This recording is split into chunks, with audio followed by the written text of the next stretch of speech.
Hey everybody, and welcome back to the Full Circle Network. I'm editor-in-chief of FullCircleCinema.com, Jackson Hayes, and today we are here to review episode 10 of Stargirl, otherwise entitled Brainwave Jr. This will be a spoiler review, so make sure if you haven't seen the episode to watch it and then come back, and you can listen to our thoughts. And today I'll be joined by my lead news writer, Jacob Campbell. Hey, what's up, everybody? I'm glad to be here this week. We also got Ernesto with us. Hey guys, what's going on, Jacob, Jackson? How you doing? Doing pretty good. Doing pretty Not good. bad. Can't complain. So, yeah, we're All here to right, cool. talk about Stargirl. This was a pretty monumental episode, all things considered. Let's just start off with our initial thoughts, and we'll start where the episode started, which is picking up right where it left off last week with Barbara finding out what happened, everything that's gone on, and her daughter being Stargirl, and Pat's history with the JSA and the Seven Soldiers and all that stuff. So, Jacob, we'll start with you. What did you think of Barbara's reaction and maybe just the overall thoughts on the beginning of the episode? First off, I want to point out that this week's episode was so much better than last week's episode. If you listen to our last recording, I think you kind of pick up on all of our takes on it. It was a very mid episode, but this one was just great. Even from the beginning, it threw us right into the cliffhanger that it left us with. That now Barbara finally knows that Pat and Courtney are these heroes, which I was curious exactly how she would react to it. I assume she'd be a little upset, but the way she was very upset with everything. And what I liked is that they gave us this little flashback to how Pat and her met, and she made a really good point that the fact that Pat lied to her about this is their entire marriage based on a lie, and the way they handled it in the episode was great. But overall, it was a very strong start to the episode and how it led into all the goings on with Brainwave Jr. and the ISA this week. How did you feel about it, Jackson?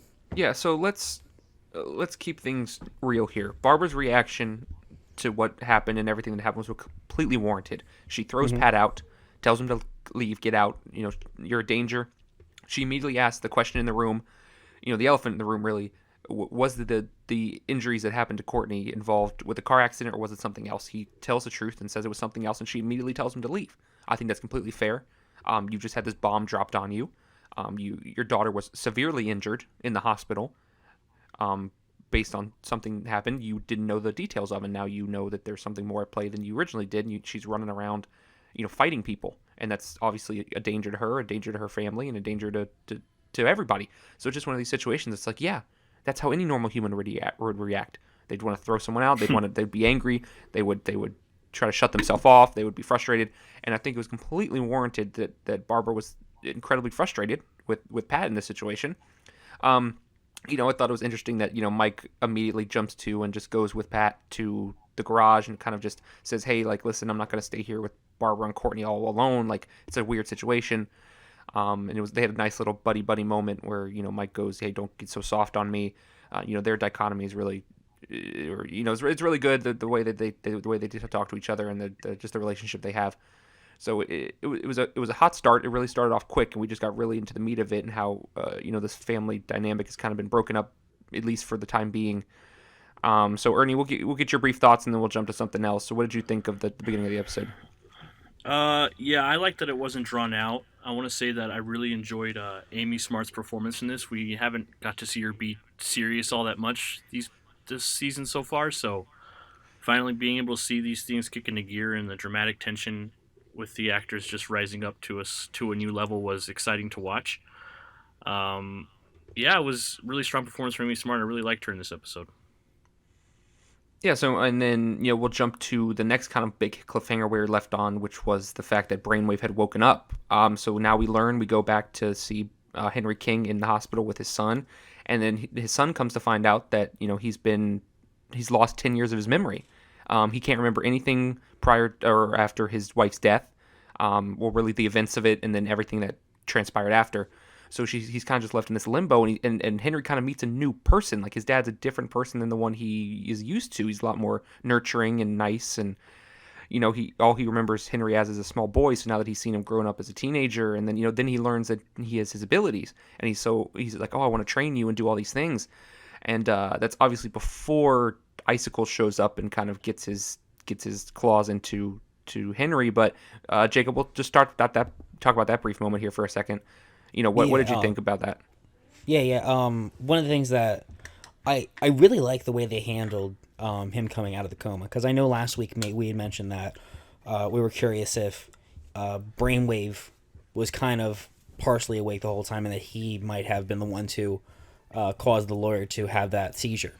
But now knowing that he had amnesia this entire time, it means it means that Henry Jr. took a darker turn and that he actually caused that man's death. Well, so I just really like on that. my theory.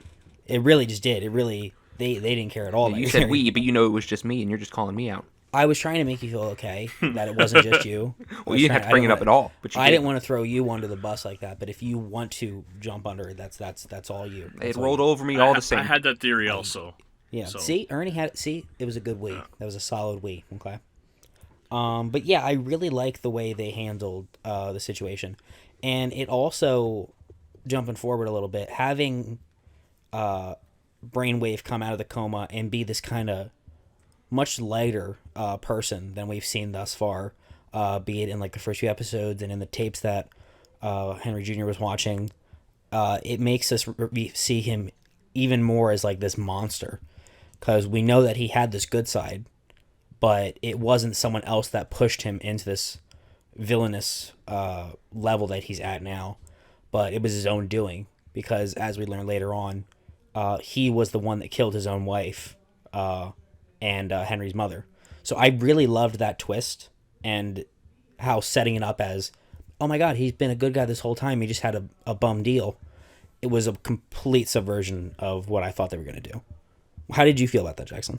Yeah, so, I had that theory last week about how maybe he this entire time he was kind of just pulling the strings from in his coma. But, in reality, he'd lost his memory, he'd woken up a different person, and all it kind of took was that jump of like, hey, you remember what happened with your wife, you remember what happened with, with our plans for Project New America, like, why we're doing this, and he immediately kind of clicks back, and he's like, yeah, I do realize why we're doing this, I know why we're here, I know this plan is the plan that I wanted, I killed my wife for it, as we find out. And there's just, it takes this really dark turn. And it's just a really, you kind of, they have you feeling bad for him. Henry, the entire episode's like, please, we got to help my dad. When the JSA go down, and, we'll talk about that action sequence here in a minute. They go down into the tunnels to find Brainwave and to get Courtney's staff back. They go off and early on, they're like, yeah, we're going to get Brainwave back. But then he ends up being the villain. Like, he comes back and turns on them. And obviously, does what he does at the end of the episode that we'll get to. But, it really sets the fact that you thought like, oh, maybe we'll get a little bit of good out of this guy, a little bit of, we'll feel more sympathy towards him, but they're like, no, these guys are bad, and they're bad for a reason, and they need to be avoided for a reason. Ernie, what did you think about that situation? Regarding Brainwave, yeah, I feel like he's being tricked and manipulated by Jordan. Because remember when Brainwave said that Mary was ice cold when he found her in the pool, And when he gets hooked, when he's trying to help with the 10-year gap in his memory, I just feel like it's being led to some sort of level of manipulation here with Brainwave, in the sense that he's not knowing everything that's actually going on, and maybe he's being a lot more manipulated than he thinks. I mean, there is some backing to that just by the fact that what we saw with Wizard early in the season about how Jordan had so much influence over him, and the fact that he was able to just take him out so easily without much remorse about it. But also we get this, which is another interesting wrinkle, which is can go either way with your kind of theory here, is the fact that we learn that Henry Jr.'s mom was a superhero in her own right, and she was Starman's brother. She was her own superhero. They fought alongside each other while he was a Star-Spangled Kid, seemingly.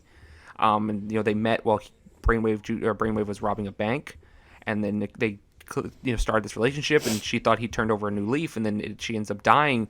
But we don't. In between that happening is when Icicle calls out the JSA, and they end up killing them all and killing Mary's brother, which definitely would have led to some conflict at home. I think when your supervillain team kills your wife's superhero brother, I think that'd be an awkward family dinner.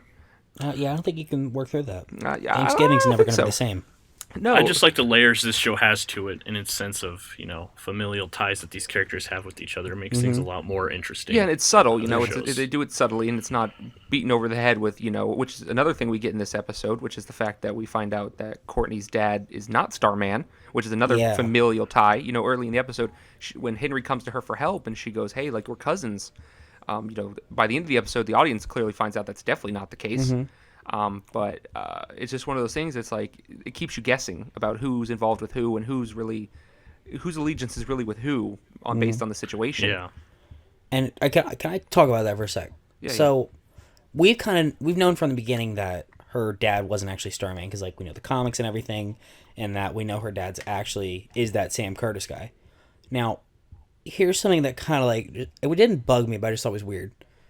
In the beginning, when Barbara finds out about Stargirl and Stripesy, she's looking right at a picture of Sylvester. Here we go. She's looking right at a picture of Sylvester.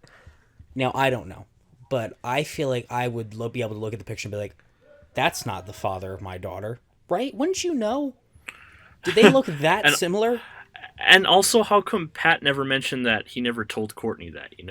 Courtney made that assumption herself. Yeah, he acted like he backed her up on that. Yeah, her dad. No, at the beginning he's like, I don't think it's your dad, Courtney. But no, he pretended that he was with her the whole time on that. And it's just, how did she look at the picture of this man she's never met and not straight up say to Courtney, I have no idea who this man is. I have no idea. I've never met this man in my life. Here's a better question, because that's a fair question. But here's where it gets even more interesting: is when Pat hands the photo of the 7 Soldiers of Victory, which me and you, Jacob, deduced last week that was taken probably in the 1980s, if in the mid to late 80s. Right. Whereas Pat is a grown man. Did you not ask more questions? Pat is a grown man in that photo in the 1980s. He's a grown man in the photo in the late 90s, early 2000s with the JSA, and he's a grown man now. He's maintained the same age for nearly 30, 40 years, and no one is questioning it. Not even Barbara, not Courtney, no one. And also, Welcome back. He's Ra's al Ghul. Oh my god! Welcome back to the Full Circle segment. Is Pat 100 years old? We're gonna try and finally figure this out, guys. Because Shiny Knight is clearly aged, or he looks shaggy and old. He looks like an old man. He looks much older. And everyone else seemingly got old and went away and died probably. Yeah. But he hasn't aged. If Shiny Knight doesn't ask Pat, how haven't you aged? I'm gonna be so annoyed.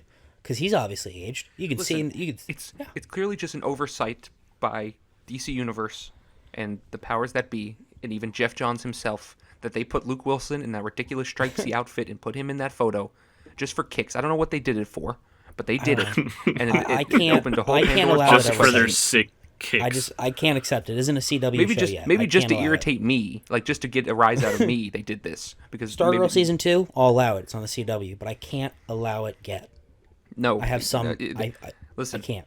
There's a line. It's called the Doom Patrol line. There's a show of quality, and once you dip to ridiculousness outside of that quality, I'll call you out. And this is one of those instances. But yeah, also, can we talk about the fact that Courtney has a photo of her dad in that locket, right? It's kind of a blurry photo. You can't really tell what he looks like, really. But to your point, Barbara gave her that photo, right? Seemingly, or the dad gave it to her early on in her life, whatever. Right. So she's seen that photo, looked at it all over the years, and then, Barbara goes to look up what Starman looks like, and there's another blurry photo of Starman. There's one photo that's kind of decent, the other one's really blurry, and you can't see his face. All these photos are blurry. He's in shadow. It was the early 2000s. Why are the photos they're taken in the 1950s? That's such a good point. They were digital cameras. They were taken with the world's first camera. They were digital. It was Pat. Oh my god! It was Pat's camera. That's why it's so old. His de-aging camera or his super aging camera? I don't know what it is. Oh my god. That's Pat invented the camera. That's what you guys don't know. That's so funny. God. Okay, so before we jump off of Sam Curtis, Jacob, I know you had some discussions about something you noticed. When in the episode, Barbara sends an email to Courtney's father, Sam Curtis, because apparently she just has his email lying around still. Hasn't seen the guy in years, but still has the email. Okay, that's cool. But in her inbox, there's an email with a subject line, anyone got a 2 of clubs, I think it was, or 2 of spades.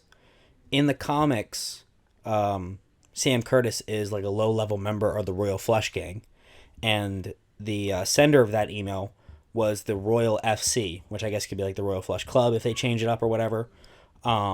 So I think we might, they're either just using that as like an Easter egg, but I think they might have him be like he's in the comics where he's actually a villain. And so Courtney will have to deal with that knowledge where this whole time she thought her dad was like a hero, member of the JSA, but now she'll have to face this realization that, oh my god, my dad's been a villain this entire time, which I think will be some great development for her later on. Good point. That would be interesting. I have nothing to add to that. I think that would be really cool to see worked out for her. I think it would be interesting. I think it would be an interesting direction to take later on, which is definitely probably something we'll see in season 2. Yeah. So jumping from that, because there's so much to cover in this episode, let's get into Barbara's investigating a little bit. So Barbara is in her office after the whole hubbubaloo. She goes back to her office. She's starting to pack up her stuff. They're going to ditch Blue Valley, her and Courtney off together, them against the world. But then, the Malkins come in, and those creepy parents show up again. I don't know how I feel about these parents. They're real creepy. And they start talking Norwegian. And then Barbara has the forethought to record them. Something, Pat even himself says, I would never have thought of that. Because Pat is an immortal idiot, is what I've learned on this show. And so then they go to the diner, and she basically learns about the Brainwave machine. Something that Pat still doesn't even know about because it's been 10 episodes and he hasn't done much digging at all. Not much at all. Another thing. Yeah. Sorry, go on. No, go on. I was just going to get to the point where it's like, the characters kind of developing, putting the story together, I guess, about what's actually going on. I was just glad that Barbara actually finally got in on it and kind of turned the corner sort of at the end, where she was like, "Hey, I'll help you out," even though I completely disagree with what's going on.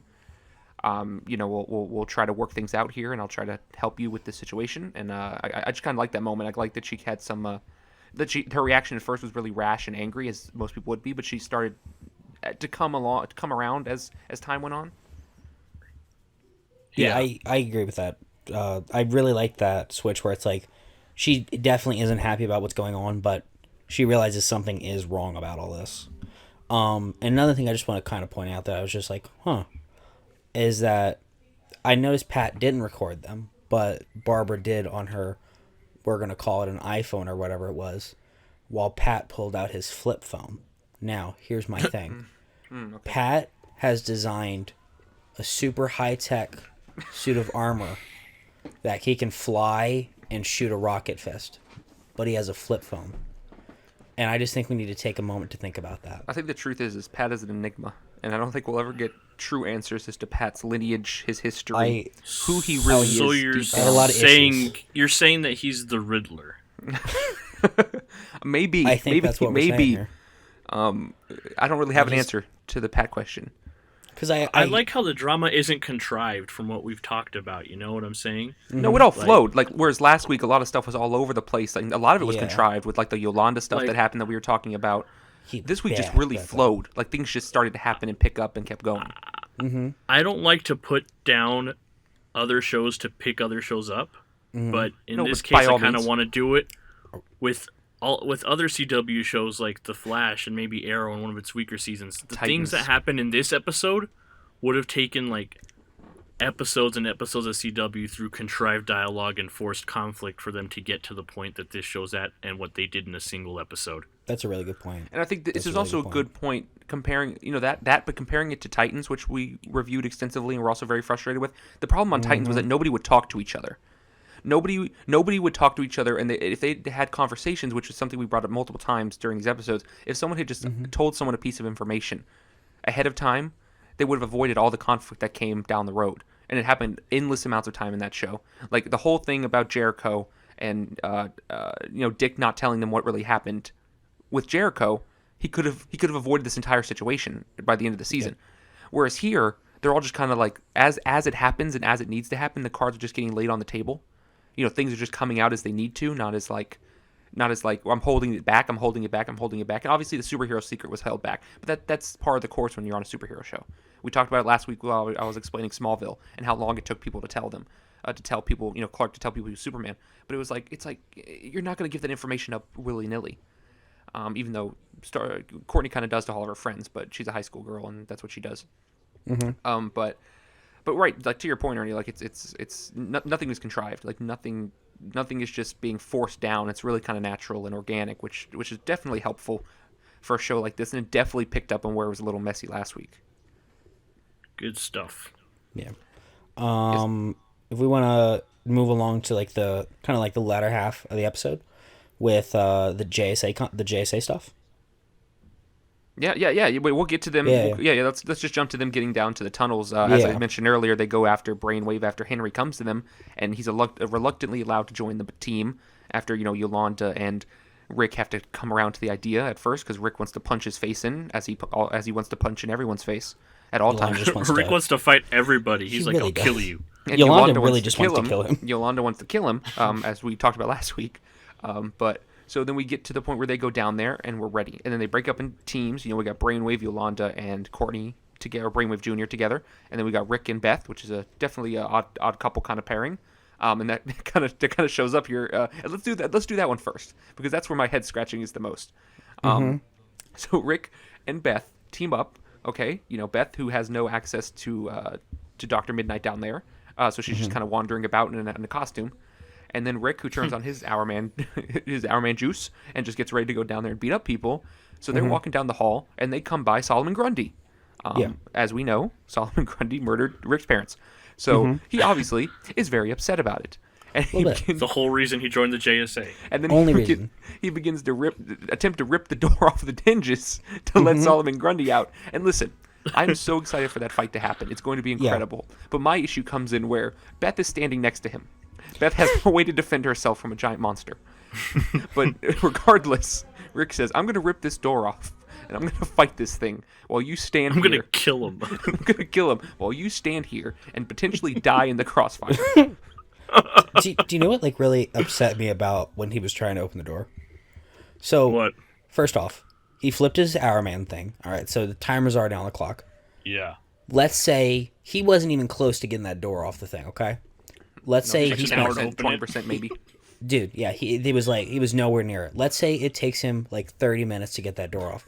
He's only got 30 minutes to fight Solomon Grundy before he literally dies in that fight. Here's my other problem with that. He tries to pull the door off when there was a lever or a wheel that he could just turn to open the door. There's a way to open it. They can open it. So he just has to figure out how to break the thing to open it, not to rip the door off. I was so annoyed. I'm like, there's a wheel. Just turn the wheel. Yeah. Why does he turn the wheel? But that's why he has Beth there, because as soon as he gets it open, he knows he doesn't have that much time, so he's going to get Beth to slow Solomon Grundy down a bit. That's pretty solid. While Solomon's Grundy busy killing Beth, that's when Rick comes in and kills Solomon Grundy. That's smart. Right, she's the distraction. Good plan. If she didn't have McNider down there, if she had McNider, would McNider have said, "Why doesn't he use the wheel?" Is that what he was going to do? Is his priority to be smart and be useful, or is his priority to protect Beth? Yeah, because in that situation, he could have done either one. What would he have done there? Would he have been like, Beth, you should probably leave. You'll die. Oh my lord! Or would he have been like, Rick, turn the wheel? What would he have done?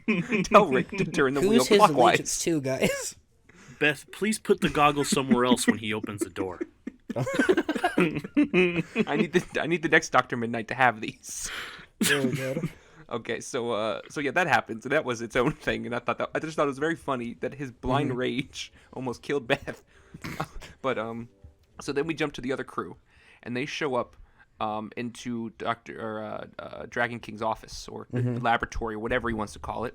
And these zombie things come out of nowhere and just attack them, and there's dozens of them. But good lord, do Yolanda and Courtney and Henry just beat the living crap out of these things. I mean, Yolanda murders several of them. A lot of them. There were quite a few Yolanda deaths. She a lot of toaster slashes there. she was just ripping them to shreds. And I mean, Henry's holding his own, throwing some around, which is pretty cool to see. Courtney was doing her crazy acrobatics, which is awesome. And they're just going off and fighting and having a great time. And I thought it was a great action sequence. I mean, definitely, the shows we've gushed about this show's action sequences nonstop for weeks, and this one definitely held up. But so then, we get through that, and they're able to escape because they realize they need to get the hell out of there because things aren't going well. So they get ready to book it, and Henry tries to get his dad to come with him, but it's too late. Jordan's already gotten to him, and he has the mind control on him. And then, as we realize, they try to escape, and then Brainwave comes, and at first Henry believes that his dad's here to help them. Unfortunately, that is not the case. So as they try to escape through this, what is it, metal bars? Yeah, these must be the strongest metal bars in the history of metal bars, because they were having such a difficult time getting these things open. It was incredible. They were vibranium. He literally had super strength at the moment, but he couldn't bend these flimsy metal bars. No, but Henry's brand new mind powers could bend them. Need a hand. How does he expect to beat Solomon Grundy if he can't beat metal bars or Sportsmaster? What's your weakness? Doors and metal bars. That's my. Okay. I can't get past them. They get through the metal bars finally. Everyone but Henry, and then Henry closes it off because he says, "I'm going to fight my dad." And it's like okay, here we go, Brainwave v Brainwave. We're going to have the fight of.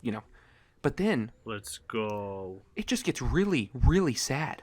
Yeah. Like it gets just incredibly sad. Still 180.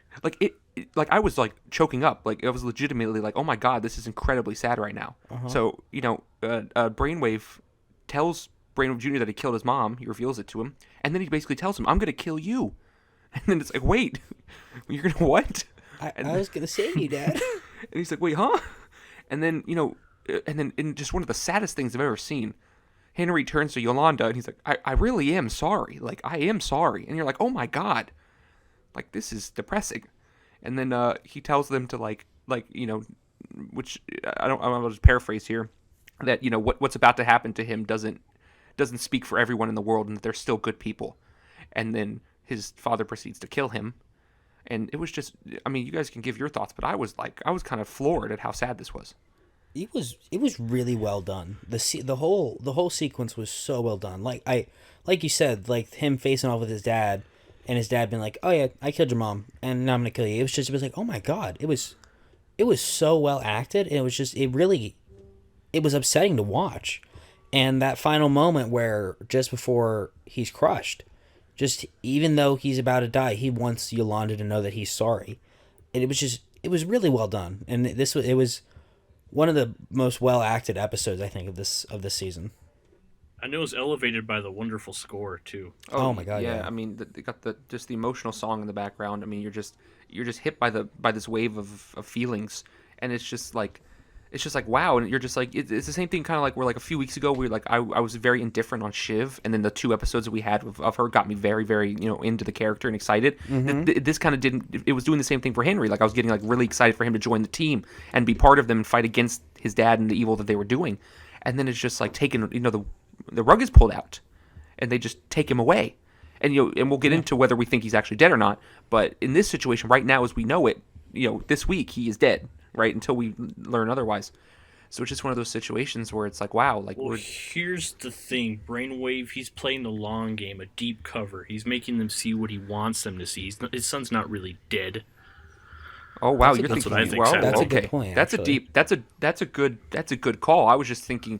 On my end, in my theories, I was thinking more that Brainwave Jr. may have had some kind of energy cocoon or something like Phoenix Force type stuff that just kept him alive under the rubble, and then he was able to escape. That was just my kind of first thought on it. Here's my other cut. Okay, so 3 different things. I agree with the brain cocoon, but I also thought, remember when when the wizard died and Dragon King was like, "I want his body," and we've also had this theory that maybe some of these people that are his like minions might be JSA members that he has control over. You had that theory. Let's be clear. All right, cool. So I remember how like when I said your wrong theory and I tried to say we all felt. I know, but this theory's going to be wrong too. Alone, so and I'm going to call you. I'm going to call you. You immediately threw me under the bus. I am abstaining from this theory. I wasn't even done. Clearly, Ernie doesn't agree with you. I wasn't even done with my theory. You just were just pushed on. Okay, cool. So my theory is that maybe Dragon King is going to use Henry's body in some way and bring him back to life, and so he might have some kind of redemption in that way, or he'll come back in a way. But I don't think he's dead for one reason, that it's a superhero show and no one's ever really dead. But I also think if he is still alive, it might take away from the impact that his death just had on the team. I think bringing him back too early would be a disservice. I think a tease at the end of the season would be more in line with kind of what I would expect. I think, immediately flipping this emotional moment into like a tease for something later is kind of a bummer. I think waiting 3-4 episodes, or 3 more episodes, as we have 11, 12, 13. Just kind of teasing at the end, like, hey, he's probably still alive. Then I'll be like, okay. But right now, I think we need to feel the effects. Because obviously, it was one thing early on when Joey got killed for Courtney, but this was someone they sent on a mission with him. This was someone they were helping. This was someone that is, the son of one of the ISA members. Like, if they'll kill their own children, they will clearly kill us and have no problem doing it. This is a rallying point for the JSA. Yeah. Right, similar to when Courtney was beaten a few weeks ago and she was badly injured and they all wanted to go beat the crap out of him. This just needs to be a wake-up call for everyone to, get into high gear and realize what's actually happening here. And it's just one of those things. It's like, well, if we immediately tell the audience that they're alive, I won't feel the same effects that the JSA are feeling. And I kind of want to feel those for a few weeks going into the finale or next season. That's just me. I just don't know the extent of Brainwave's abilities and that his influence on people's minds and what he's able to exactly do. Because if I do know that, then I would say for sure that my theory would be that he's just playing some sort of long con or deep cover game to make it seem like his son is dead when really he isn't, and he has witnesses for it. And that's why he was so on the nose about it. I'll say to Jacob's theory, if Brainwave actually does hand his son's body over to Dragon King and lets him mess around with it, that dude is beyond any type of redemption you've ever. If he doesn't give him an actual funeral or something, that's just beyond, like, that's just evil. Like, you deserve to die. Like, I hope Courtney puts you down again, because that's just too far gone. It's like knowing there's like a villain, you're like, you know what, maybe I get what they're doing. Like, every now and then, Icicle has a moment where I'm like, okay, I see his point of view. None of that for Brainwave. Brainwave is just like, I'm evil. This is what I do, and he just ups the evil every time. I mean, listen, he can do him, but I'm not feeling any bad for him anymore. Nothing that ever happens to Brainwave is going to make me feel bad ever again. So I mean, yeah, that's where the episode left. So I guess we'll just kind of wrap it up here. We'll give our final thoughts. Jacob, let's start with you. Like I said at the beginning of the recording, this was a super strong episode. This was like as good as Shiv Part 1 and 2, especially coming from that, as I said, more mid episode just before. Everything was up to the stakes, the action sequences, and just like I said, it was such a well acted episode. And it was so emotional. If these last, like, was it 3 episodes are as good as this will be one of DC Universe's best shows, hands down. Not Doom Patrol, but, like, not Titans. All right, Ernie, we'll jump to you. Yeah, it was an excellent episode. I wish there was just more fire extinguishers for Beth to use, but, there's still hope for the season finale. Well, listen, blame Rick. He didn't give her any time to find a weapon or anything. Yeah, so overall, yeah, honestly, seriously, though, good episode, really good episode. Excited to see where the rest of the season goes. These next 3 episodes are going to be very interesting.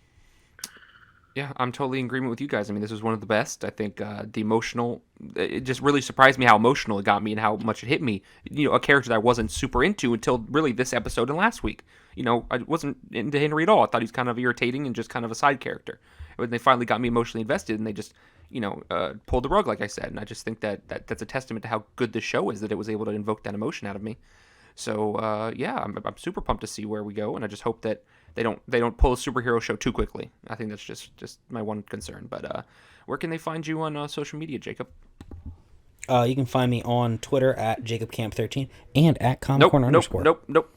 Okay, Ernie, where can they find you on Twitter? You can find me at @thisis_Ernesto. Nice. You can find me at JacksonHayes67. You can find our page at Full Circle Cine, CINE. You can follow the page at FullCircleCinema.com. And make sure to like and subscribe. Leave a comment on your thoughts on Brainwave Jr. And we'll talk to you guys next week.